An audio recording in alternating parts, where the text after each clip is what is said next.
আসসালামু আলাইকুম গাইস, কেমন আছেন সবাই? আশা করি সবাই অনেক অনেক ভালো আছেন। এন্ড ফায়ারবেস ডাটাবেজের সেকেন্ড ভিডিওতে আমি আপনাদের সামনে আবার হাজির হলাম। সো গত ভিডিওতে আমরা দেখেছিলাম কিভাবে ফায়ারবেস ডাটাবেজে রিয়েল টাইম ডাটাবেজের ডাটা ইনসার্ট করতে হয় এবং তার একটা কমপ্লিট ডেমনস্ট্রেশন দেওয়ার আমি আপনাদেরকে চেষ্টা করেছিলাম। আশা করি সবার ভিডিওটা দেখেছেন, এবং যদি ভিডিওটা না দেখে থাকেন তাহলে আমি এই ভিডিওর আই বাটনে এবং ভিডিও ডেসক্রিপশনে লিঙ্ক দিয়ে দেবো। ভিডিওটা অবশ্যই আপনাদের দেখা উচিত। ওকে, সো আজকের ভিডিওতে আমরা দেখব কিভাবে আমরা ফায়ারবেস রিয়েল টাইম ডাটাবেজে যে ডাটাগুলো আমরা স্টোর করেছিলাম এটা আমরা আমাদের রিসাইক্লারভিউর মধ্যে কিভাবে রিট্রাইভ করতে পারি। So let's start the video.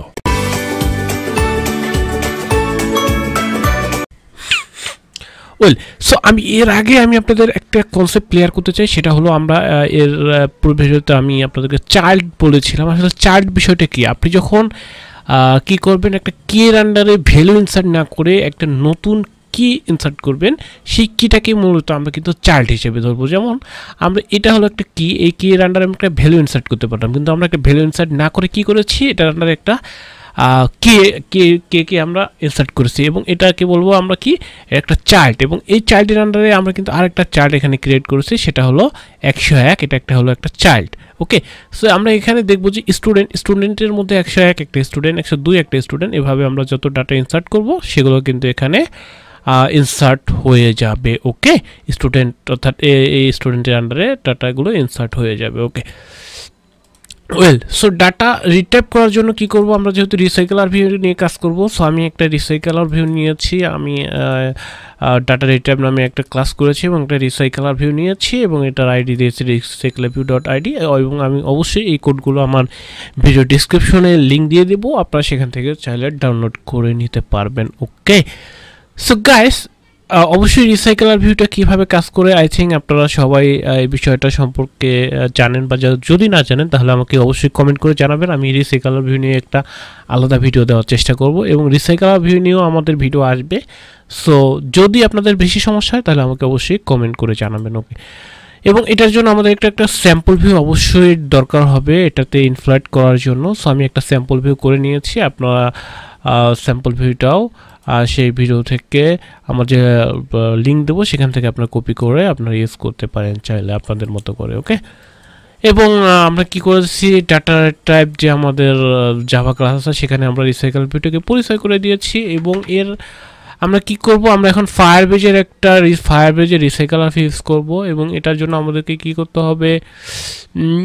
So যাই হোক, এটা যেহেতু বাইরে হয়ে আসলো, তো আমাদের চ্যানেলে যদি আপনি নতুন হয়ে থাকেন অবশ্যই চ্যানেলটি সাবস্ক্রাইব করবেন, বিকজ আমরা কিন্তু নতুন টপিক নিয়ে আমরা কিন্তু নিয়মিত ভিডিও করে যাচ্ছি। এবং এছাড়াও আমি বিভিন্ন ধরনের অ্যাডস ইউনিট আইডি কীভাবে ইমপ্লিমেন্ট করতে পারি, যেমন AdMob, Facebook bidding, app login account create, app login account implement, Facebook audience নেটওয়ার্কের ফুল একটা প্লেলিস্ট আপলোড করেছি, এবং বিভিন্ন ধরনের অ্যাপসের কমপ্লিট টিউটোরিয়াল নিয়ে আমি ভিডিও করেছি। আপনারা আসলে বিষয়গুলো দেখবেন। যদি চ্যানেলটি অলরেডি সাবস্ক্রাইব করে থাকেন তাহলে thank you so much. Okay, so আমরা চলে যাব এখানে ফায়ারবেজের, এই লিঙ্কটা আমি দিয়ে দেবো ভিডিও ডিসক্রিপশনে। এটার জন্য আমাদের একটা কিছু ডিপেন্ডেন্সি ইউজ করতে হবে, আমি ডিপেন্ডেন্সিটাও দিয়ে দেবো ভিডিও ডিসক্রিপশনে। সেটা হলো যে আমাদের এই ফায়ারবেস ইউআই ডাটাবেস। ওকে, এই ডিপেন্ডেন্সিটা কিন্তু আমাদের ডিপেন্ডেন্সি বিলগ্রেডিয়ালে ইউজ করতে হবে, এবং সিঙ্ক করে নেবেন আপনারা এখান থেকে। সো আমি এটা করে নিয়েছি, এবং কি করব, আমরা চলে যাব আবার এই ডকুমেন্টেশনে যাওয়ার পরে আমাদেরকে এই তারা গাইড করতেছে ডাটা মডেল। আমাদের এইটা পূর্বের ভিডিওতে আমরা এটা তৈরি করেছিলাম। ওকে, মডেল নামের একটা ক্লাস তৈরি করেছিলাম।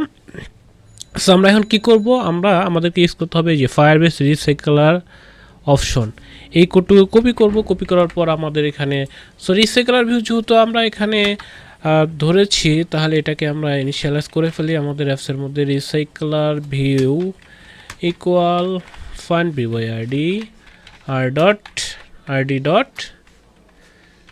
recyclerview. ওকে, সো রিসাইক্লারভিউটাকে আমরা পরিচয় করে দিলাম, এবং আমরা তারপরে কি করব, রিসাইক্লারভিউর মধ্যে রিসাইক্লারভিউ ডট সেট লেআউট ম্যানেজার, এখানে আমরা নিউ লিনিয়ার লেআউট ম্যানেজার, এখানে আমরা কনটেক্সটটা পাস করে দেবো। আমি দিলাম গেট অফ অ্যাপ্লিকেশন কনটেক্সট। ওকে, আরে ভাই কিবোর্ডটার জ্বালায় তো বাঁচি না রে ভাই, কিবোর্ডটা চেঞ্জ করতে। ওকে, সো এরপরে আমরা কি করব, যে কোডটা কপি করেছিলাম সেটা আমরা পেস্ট করব এবং এই যে চ্যাট লেখা আছে, চ্যাট লেখাটার মধ্যে আমরা আমাদের যে মডেল ক্লাসটা তৈরি করেছিলাম সেটা পাস করে দেব। অর্থাৎ এই ক্লাসটা কি হবে, এই ক্লাসটার ডাটা টাইপ হবে এই মডেল ক্লাসটার ডাটা টাইপ। ওকে, সো আমরা মডেল এখানে পেস্ট করব, চ্যাটের জায়গায় আমরা এখানে মডেল পেস্ট করব।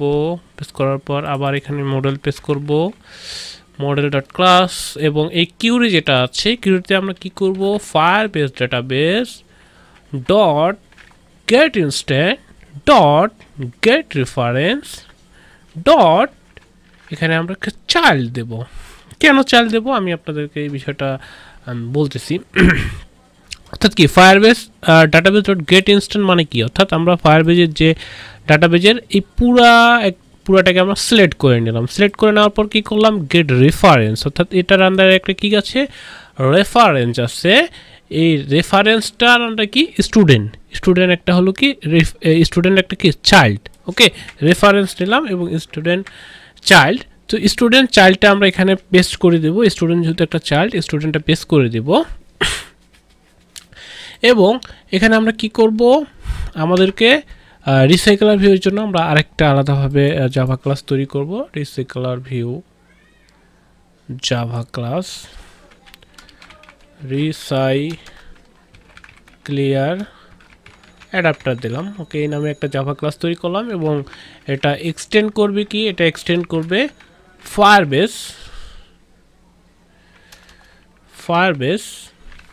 ফায়ারবেস রিসাইকেলার অ্যাডাপ্টার, এটাকে এক্সটেন্ড করবে। এবং আমরা এখন কি করব, আমরা এখন একটা ভিউ হোল্ডার তৈরি করে নেব। So public class my view holder extends recyclerview dot view holder. Okay, এবং এটার আমরা কনস্ট্রাক্টরটা তৈরি করে নেব, ওটা এন্টার চেপে কনস্ট্রাক্টর তৈরি করে নিলাম। এবং এখন আমাদেরকে কি করতে হবে, এখানে আমাদের পাস করতে হবে মডেল ক্লাসটাকে পাস করতে হবে model recycler adapter dot my view holder. এটা পাস করার পরে আমরা এটাকে অল্টার ইন্টার চেপে মেথডগুলো ইমপ্লিমেন্ট করে নেব। তারপরে এখানে লাল দাগ দেখাবে, আমরা কি করব, এই যে কনস্ট্রাক্টর এখানে দেখাচ্ছে, অর্থাৎ আমরা যে ডাটাগুলো এই মডেল ক্লাস থেকে পাস করব সেটা এখানে রিসিভ হবে এই মডেল ক্লাসের মধ্যে। অপশন থেকে ডাটাগুলো যেগুলো আমরা এখান থেকে পাঠাবো, অর্থাৎ ফায়ারবেস থেকে, অর্থাৎ এই স্টুডেন্টের চাইল্ডের আন্ডারে যে ডাটাগুলো আছে ডাটাগুলো সেই অপশানসে থাকবে এবং এই ডাটাগুলোকে আমরা রিসাইকেলারভিউর মধ্যে পাস করে দিয়েছি, এই অপশানসের মধ্যে এসে থাকবে। ওকে, সো এতটুকু হয়ে গেলে এখন আমাদের কাজ কি হবে, অন ক্রিয়েট ভিউয়ের মধ্যে আমাদের কিছু কাজ করতে হবে। সেটা হলো আমাদের লেআউটটা ইনফ্লেট করে নিতে হবে। মাই ভিউ দিয়ে দিলাম, মাই view equal layout inflator dot from parent dot get context, এবং এখানে আমাদের দিতে হবে কি r dot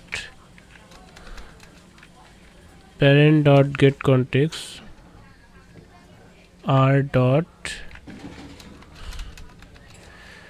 sorry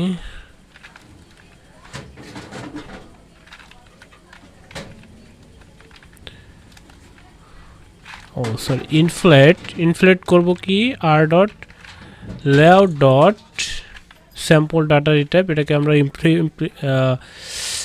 রিটাইপ করব। এখান থেকে করার পরে এখানে কমা দিয়ে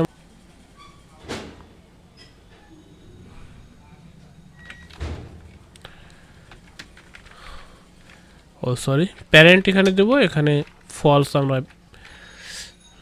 একটা স্টুডেন্ট ফলস করে দেব এবং নালের জায়গায় আমরা কি করব, এখানে নিউ মাই ভিউ হোল্ডার এবং এখানে আমরা মাই ভিউটাকে পাস করে দেব, সিম্পল। ওকে, এবং আমাদেরকে কি করতে হবে, আমাদেরকে ওই এখানে যে স্যাম্পল ডাটা ভিউর মধ্যে যে আমরা টেক্সট ভিউ ধরেছিলাম সেগুলোকে আমাদের রিসাইকেলার ভিউর মধ্যে পরিচয় করে দিতে হবে। সো আমরা এখানে লিখব টেক্সট ভিউ। তার টেক্সট ভিউর মধ্যে প্রথমে কি আছে, রোল আমাদের লাগবে না, name, email, mobile address. Okay, এবং এটাকে আমাদের পরিচয় করাই দিতে হবে কিভাবে, name equal item view dot find view by ID R dot ID dot name ED. Okay, sorry name ED না, এটা তো হবে S name ED, S name ED. Okay, অর্থাৎ এখানে যে আইডিগুলো আমরা ধরেছিলাম S name ID. Okay, so আমাদের রোলটার দরকার নাই, আমরা রোলটাও দরকার আছে, রোলটা থাক। আচ্ছা, রোলটা রিটাইপ করবো আমরা। সো এটাকে আমরা 4 বার ইয়ে করে নেব, 2 3 4 5। ওকে, সো আমরা এটাকে রোল করব,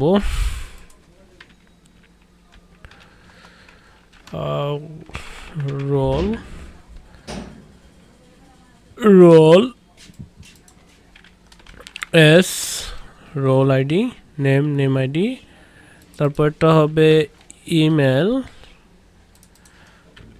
এস ইমেল আইডি, তারপরটা কি মোবাইল, এটা হলো এস মোবাইল আইডি, তারপরটা হলো কি অ্যাড্রেস, এবং এটার নাম রেখেছিলাম আমরা, আইডি দিয়েছিলাম S address ID. Okay, so এরপরে আমাদের কাজ কি হবে, অন বিন ভিউ হোল্ডারের মধ্যে কাজ হবে।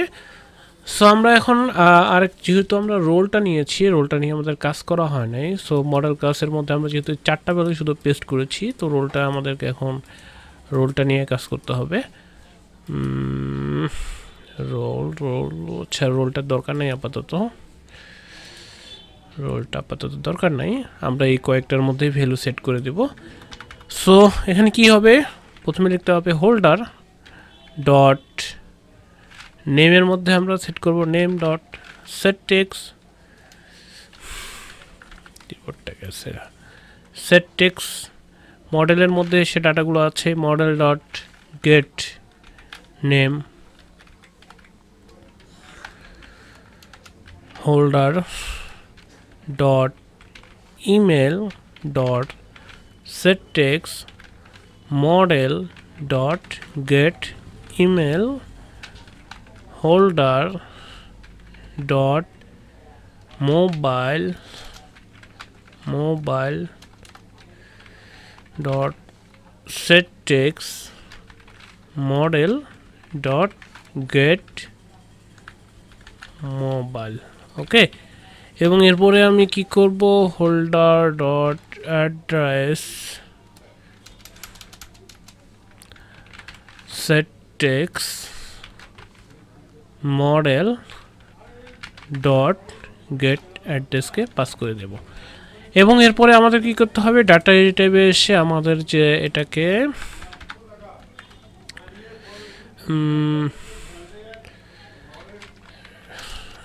তো এটা আমরা উপরেই ধরে নেই, রিসাইক্লার অ্যাডাপ্টার এটার একটা তৈরি করে নিলাম, অ্যাডাপ্টার ইকুয়াল নিউ রিসাইক্লার অ্যাডাপ্টার, এবং এটার মধ্যে আমরা অপশনস থেকে পেস্ট করে দেব। ওকে, অপশনের ডাটাগুলো এখানে যাবে, এবং রিসাইক্লার ভিউয়ের সাথে আমরা অ্যাডাপ্টারটা এখন সেট করে দেব, অ্যাডাপ্টার। ওকে, সো আমরা এখন এটাকে রান করে দেওয়ার আগে আমাদের আরেকটা কাজ করতে হবে, মেইন অ্যাক্টিভিটির মধ্যে এসে ভিউ ডাটাতে ক্লিক করলে ওকে ডাটা রিটাইভে যাবে। তো আমরা এখানে অন করে দেব, দেওয়ার পরে আমরা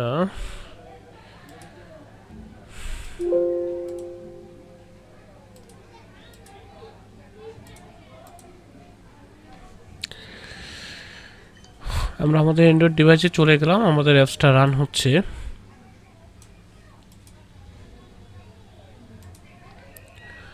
সো আমাদের এটা হলো ডাটাবেজে আমরা আছি, ভিউ ডাটাতে ক্লিক করলাম, ওকে, আমরা এখানে কিছু দেখতে পাচ্ছি না, এর একটা কারণ আছে, সেটা হলো যে আমাদের আর দুইটা জিনিস এখানে অ্যাড করতে হবে। আমরা যদি ডকুমেন্টেশনে যাই, ডকুমেন্টেশনে গিয়ে শেষের দিকে তারা বলছে অন স্টার্ট যখন মেথড কল হবে তখন কি হবে, এটার জন্য কি হবে, অ্যাডাপ্টার সরি মেইন অ্যাক্টিভিটিতে না, এটা মেইন অ্যাক্টিভিটিতে না, সরি অ্যাডাপ্টার। ওকে, এবং এখানে আমরা যখন অন স্টপ মেথড কল হবে তখন কি হবে, স্টপ লিসেনিং হবে। ওকে, সো এতটুকু হওয়ার পরে আমরা আবার অ্যাপসটা রান করে দেব। আমরা চলে যাব আমাদের ডিভাইসে এবং আমরা আমাদের ডাটাবেজে আছি।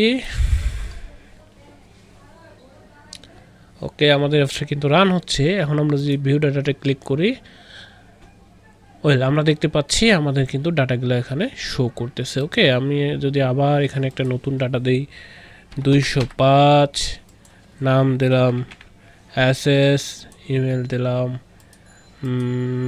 মোবাইল একটা দিলাম, অ্যাড্রেস একটা দিলাম, যে কোনো কিছু দেওয়ার পরে আমি ডাটাটা ইনসার্ট করলাম। তারপরে আমরা দেখতে পাচ্ছেন এখানে রিয়েল টাইমে ডাটাটা ইনসার্ট হচ্ছে। এই যে 205 ডাটা ইনসার্ট হয়ে গেছে। এবং আমরা যদি ভিউ ডাটাতে ক্লিক করি তাহলে আমরা এখানে কিন্তু আমাদের ডাটাটা দেখতে পারবো। ওকে, সো আজকের ভিডিওতে এতটুকুই। আশা করি আমি আপনাদেরকে কিভাবে ফায়ারবেস রিয়েল টাইম ডাটাবেজের ডাটাগুলো রিসাইকেলারভিউয়ের মধ্যে রিটাইপ করতে হয় সে বিষয়টা বোঝাতে সক্ষম হয়েছি। যদি কোনো কনফিউশন থেকে থাকে অবশ্যই আমাকে কমেন্ট করবেন এবং আমি ভিডিও ডেসক্রিপশনে এর পুরো সোর্স কোডটা দিয়ে দেব। এছাড়াও আপনি যদি আমার চ্যানেলে নতুন হয়ে থাকেন তাহলে অবশ্যই সাবস্ক্রাইব করবেন, এবং যদি অলরেডি সাবস্ক্রাইব করে থাকেন থ্যাংক ইউ সো মাচ। এবং এর পূর্বে আমি ফেসবুক অডিয়েন্স নেটওয়ার্ক কীভাবে আপনার ফোনের অ্যাপসের মধ্যে ইমপ্লিমেন্ট করবেন, অ্যাডমপ ফেসবুক বিডিং, এই বিষয়গুলো নিয়ে ভিডিও করেছি। সো ভিডিওগুলো যদি না দেখে থাকে তাহলে আমি এই ভিডিওর আই বাটনে লিঙ্ক দিয়ে দেবো বা ভিডিও ডেসক্রিপশনে লিঙ্ক দিয়ে দেবো, আপনারা সেখান থেকে দেখে নিতে পারেন। So that's it for today. আসসালামু আলাইকুম।